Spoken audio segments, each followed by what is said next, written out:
వాడు ఇప్పుడు సరెండర్ పెట్టలేదు కదా. ఇప్పుడు నెక్స్ట్ ఏం చేస్తామంటే 100 రూపాయల లోపు ఇన్కమ్ తీసుకున్న వాళ్ళు కూడా సరెండర్ పెట్టుకోవచ్చు.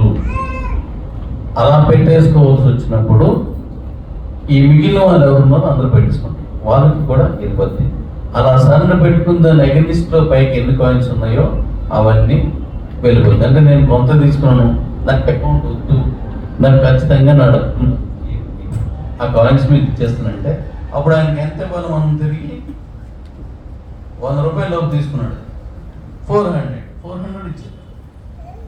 200 లోపు తర్వాత ఇద్దాం, 300 లోపు తర్వాత ఇద్దాం, 400 లోపు తర్వాత ఇద్దాం, 500 కూడా ఇచ్చాడు.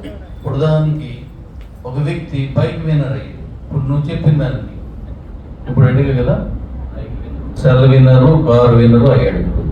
నా అకౌంట్ కూడా సరెండర్ పెట్టేస్తాను, పెట్టి మనకి ఇబ్బంది లేదు కదా. అకౌంట్ సరెండర్ పెడతారు, దాన్ని అగ్నిస్ట్ ఉన్నాయి, కంపెనీకి వెళ్ళిపోతాయి.